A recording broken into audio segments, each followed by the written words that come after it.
بسم اللہ الرحمن الرحیم۔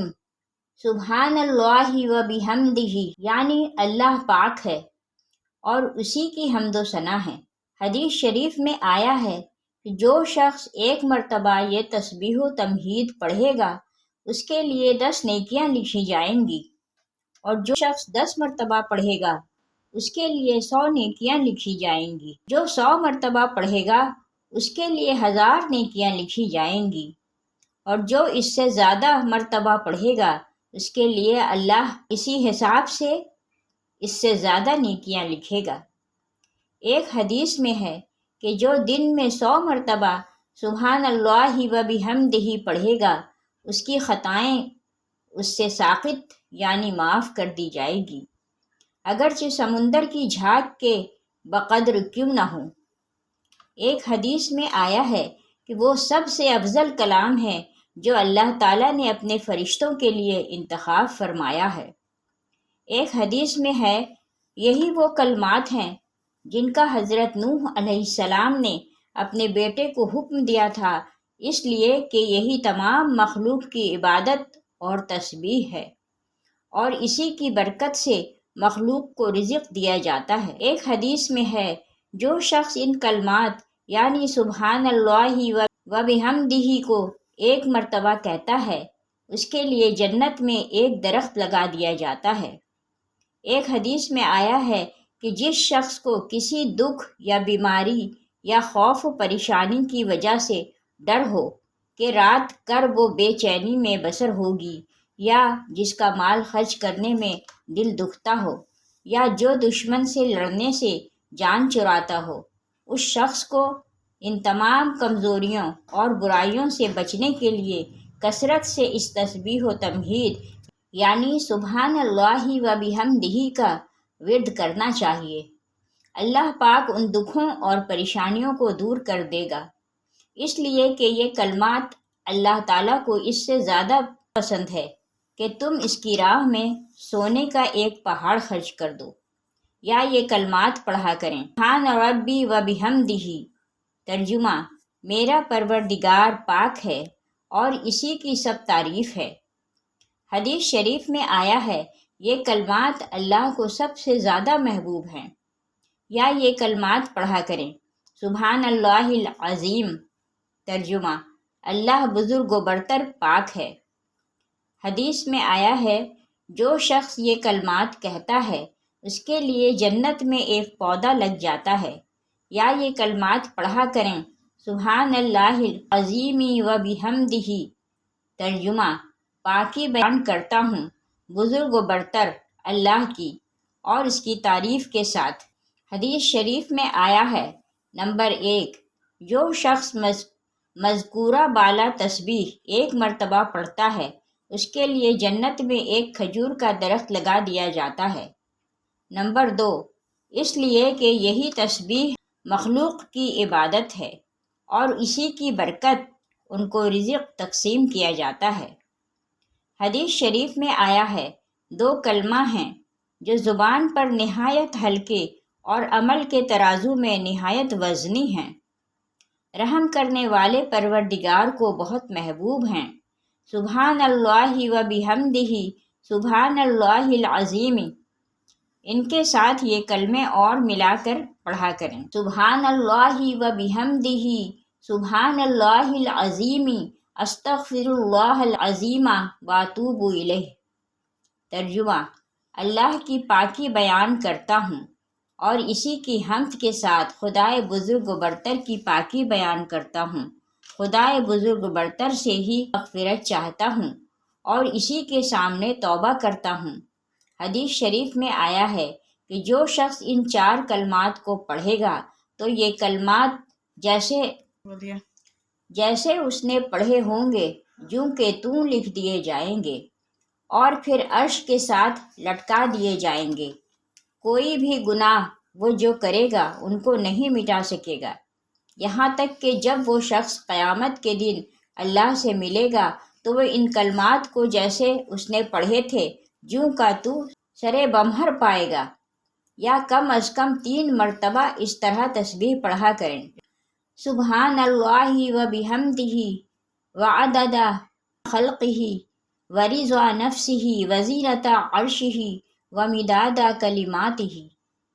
ترجمہ: اللہ کی پاکی بیان کرتا ہوں اور اسی کی تعریف کے ساتھ اس کی مخلوق کی تعداد کے بقدر اور اس کی اپنی رضا کے مطابق اور اس کے عرش کے وزن کے بقدر اور اس کے کلمات کی سیاہی کے بقدر۔ حدیث شریف میں آیا ہے، ایک دن رسول اللہ صلی اللہ علیہ وآلہ وسلم ام المومنین حضرت جویریہ رضی اللہ تعالی عنہا کے پاس سے صبح سویرے ہی فجر کی نماز پڑھ کر باہر تشریف لے گئے۔ وہ اس وقت اپنے مصلے پر بیٹھی تسبیح و تہلیل میں مصروف تھیں۔ پھر آپ چاشت کی نماز پڑھ کر واپس آئے تو وہ وہیں بیٹھی ہوئی تسبیح و تہلیل میں مصروف تھیں۔ تو حضور صلی اللہ علیہ وسلم نے دریافت فرمایا، کیا تم اسی طرح بیٹھی تسبیح پڑھ رہی ہو جس طرح میں تمہیں چھوڑ کر گیا تھا؟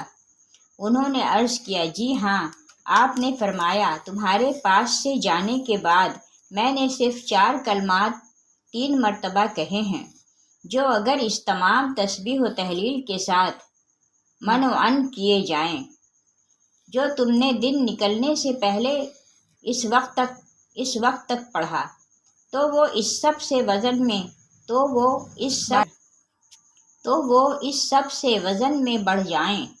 وہ مذکورہ بالات 4 کلمات ہیں، یا اس طرح تسبیح و تمہید پڑھا کریں: سبحان اللہ عدد خلقہ، سبحان اللہ رضا نفسہ، سبحان اللہ زینت عرشہ، سبحان اللہ مداد کلماتہ، الحمد للہ عدد خلقہ، الحمد للہ رضا نفسہ، الحمد للہ زینت عرشہ، الحمد للہ مداد کلماتہ، یا اس طرح تسبیح اور تہلیل و کبیر پڑھا کرے: سبحان اللہ و بحمدہ ولا الہ الا اللہ واللہ اکبر، عدد خلقہ ورضا نفسہ وزینۃ عرشہ ومداد کلماتہ، یا اس طرح 4 کلمات پڑھا کریں: سبحان اللہ عدد ما خلق فی السماء وسبحان اللہ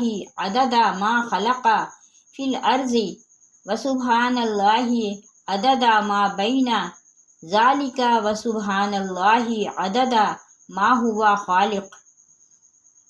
اسی طرح اللہ اکبر کے ساتھ 4 کلمات، اسی طرح الحمد للہ کے ساتھ، اسی طرح لا الہ الا اللہ کے ساتھ، اسی طرح ولا حول ولا قوت الا باللہ کے ساتھ 4 کلمات پڑھیں۔ حدیث شریف میں آیا ہے، ایک دن رسول اللہ صلی اللہ علیہ وآلہ وسلم ایک صحابیہ کے ہاں تشریف لے گئے تو آپ نے دیکھا ان کے سامنے گٹھلیاں یا کنکریاں رکھی ہوئی تھیں، ان پر وہ تسبیح پڑھ رہی تھیں۔ آپ نے فرمایا، میں تمہیں اس سے آسان یا فرمایا افضل طریقہ بتلاؤں؟ وہ یہ ہے کہ تم اس طرح پڑھا کرو، اور مذکورہ بالا طریقہ بتلایا۔ دوسری حدیث میں آیا ہے، ایک دن آپ ام المومنین صفیہ رضی اللہ تعالی عنہا کے ہاں گئے۔ ان کے سامنے 4000 گٹھلیاں رکھی تھیں جن پر وہ تسبیح پڑھ رہی تھیں۔ آپ نے فرمایا، جب سے میں تمہارے پاس کھڑا ہوں اتنی دیر میں نے اس سے زیادہ تسبیح پڑھ لی۔ انہوں نے عرض کیا، مجھے بھی بتلا دیجئے۔ تو آپ نے مذکورہ بالا طریقہ بتلایا، یا اس طرح پڑھا کرے: سبحان اللہ عدد ما خلق وسبحان اللہ ملء ما خلق وسبحان اللہ عدد کل شیء وسبحان اللہ ملء کل شیء وسبحان اللہ عدد ما احصى کتابہ وسبحان اللہ ملء ما احصى کتابہ والحمد للہ عدد ما خلق والحمد للہ ملء ما خلق والحمد للہ عدد کل شیء والحمد للہ ملء کل شیء والحمد للہ عدد ما احصى کتابہ والحمد للہ ملء ما احصى کتابہ۔ حدیث شریف میں آیا ہے، ایک مرتبہ رسول اللہ صلی اللہ علیہ وآلہ وسلم نے حضرت ابو دردہ رضی اللہ تعالیٰ عنہ سے فرمایا، کیا میں تمہیں ایسی چیز نہ بتلا دوں جو تمہارے رات سے لے کر دن تک اور دن سے لے کر رات تک کے ذکر اللہ سے ثواب میں بھی اور عمل میں بھی افضل ہے۔ اس کے بعد مذکورہ کلمات تعلیم فرمائے یا اس طریقہ پر تسبیح و تمہید پڑھا کرے۔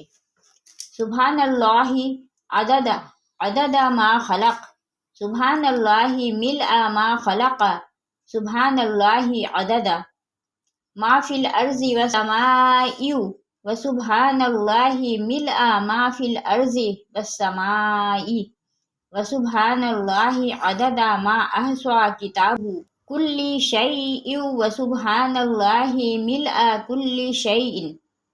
حدیث شریف میں آیا ہے کہ ایک مرتبہ رسول اللہ صلی اللہ علیہ وآلہ وسلم نے حضرت ابو امامہ رضی اللہ تعالی عنہ سے فرمایا، کیا میں تمہیں رات میں دن سمیت اور دن میں رات سمیت کیے ہوئے ذکر اللہ سے ثواب میں زیادہ یا فرمایا افضل چیز نہ بتلا دوں؟ وہ یہ مذکورہ بالا طریق پر ذکر ہے۔ بعض روایتوں میں سبحان اللہ اور اسی طرح اللہ اکبر بھی، بعض روایتوں میں اللہ اکبر نہیں ہے، صرف الحمدللہ اور سبحان اللہ، یا اس طرح پڑھ لیا کرے، اللہ اکبر 10 مرتبہ، سبحان اللہ 10 مرتبہ، اللہم اغفر لی 10 مرتبہ۔ حدیث شریف میں آیا ہے کہ حضرت ابو رافع رضی اللہ تعالی عنہ کی بیوی ام سلمہ رضی اللہ تعالی عنہا نے رسول اللہ صلی اللہ علیہ وآلہ وسلم کی خدمت میں عرض کیا، یا رسول اللہ، مجھے چند کلمات بتلا دیجیے جو میں آسانی سے یاد کر لوں اور پڑھ لیا کروں، زیادہ نہ بتلائیے۔ آپ نے فرمایا، تم 10 مرتبہ اللہ اکبر کہا کرو، اللہ تعالیٰ اس کے جواب میں فرمائے گا یہ میرے لیے ہیں، اور 10 مرتبہ سبحان اللہ کہا کرو، اس کے جواب میں بھی اللہ تعالیٰ فرمائے گا یہ بھی میرے لیے ہے، اور 10 مرتبہ اللہم اغفر لی، اے اللہ تو مجھے بخش دے، اللہ تعالیٰ فرمائے گا میں نے بخش دیا۔ تو اس طرح 10 مرتبہ تم کہو گی، 10 مرتبہ اللہ تعالیٰ فرمائے گا تو تمہاری مغفرت انشاءاللہ ضرور ہو جائے گی۔ یا اس طرح تسبیح پڑھا کرے، بولیے، سبحان ربی و بحمدہ، سبحان ربی و بحمدہ سب سے افضل کلام ہے، یا اس طرح پڑھا کرے۔ حدیث شریف میں ہے کہ سبحان اللہ والحمد للہ آسمان اور زمین کے درمیان فضا کو بھر دیتے ہیں، اور صرف الحمدللہ عمل کی ترازو بھر دیتا ہے۔ یا اس طرح پڑھا کرے، سبحان اللہ والحمد للہ بحمدہ ولا الہ الا اللہ واللہ اکبر۔ پاک ہے اللہ، اور اللہ کے لیے ہی سب تعریف ہے، اور اللہ کے سوا کوئی معبود نہیں، اور اللہ ہی سب سے بڑا ہے۔ حدیث شریف میں آیا ہے کہ یہ 4 کلمے اللہ کو سب سے زیادہ محبوب ہیں، ان میں سے جس سے چاہو شروع کرو، کوئی حرج نہیں۔ ایک اور حدیث میں ہے کہ قرآن عظیم کے بعد یہ سب سے افضل کلام ہیں، اور در حقیقت یہ قرآن ہی کے کلمات ہیں۔ اور حدیث میں آیا ہے کہ ان 4 کلمات کو جو شخص پڑھا کرے گا اس کے لیے ان کلمات کے ہر حرف کے عوض میں 10 نیکیاں لکھ دی جائیں گی۔ اسی طرح ایک اور حدیث میں آیا ہے، رسول پاک صلی اللہ علیہ وآلہ وسلم نے فرمایا، مجھے ان 4 کلمات کا پڑھ لینا ہر اس چیز سے زیادہ محبوب ہے جس پر سورج طلوع ہوا، یعنی دنیا و ما فیہا سے زیادہ محبوب ہے۔ ایک اور حدیث میں ہے، جو شخص ان کلمات کو پڑھے گا اس کے لیے ہر حرف کے عوض 10 نیکیاں لکھی جائیں گی۔ اور ایک حدیث میں ہے کہ رسول اللہ صلی اللہ علیہ وآلہ وسلم نے فرمایا، میں ان کلمات کے پڑھنے کو ہر چیز سے زیادہ محبوب رکھتا ہوں جن پر سورج نکلتا ہے، یعنی تمام دنیا سے۔ ایک اور حدیث میں آیا ہے کہ جنت کی مٹی نہایت عمدہ ہے اور پانی نہایت شیریں، وہ خالی ہوتی ہے اور اس کے پودے یہی چاروں کلمات ہوتے ہیں۔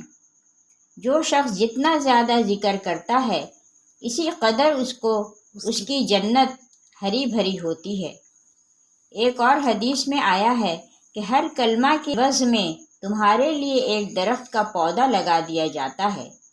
ایک اور حدیث میں آیا ہے کہ رسول اللہ صلی اللہ علیہ وسلم نے فرمایا، جہنم سے بچاؤ کے لیے سپر ڈھال سنبھال لو، یعنی ان چاروں کلمات کو پڑھا کرو، کیونکہ یہ کلمات پڑھنے والے کے دائیں بائیں سے، ہر پہلو سے اور آگے اور پیچھے سے، ہر طرف سے بچانے کے لیے آئیں گے، اور یہی باقی رہنے والی نیکیاں ہیں۔ ایک اور حدیث میں ہے کہ ہر تسبیح سبحان اللہ صدقہ موجب ثواب ہے، ہر تمہید الحمدللہ صدقہ باعث ثواب ہے، اور ہر تحلیل لا الہ الا اللہ صدقہ موجب اجر و ثواب ہے، اور ہر تکبیر اللہ اکبر صدقہ موجب ثواب ہے۔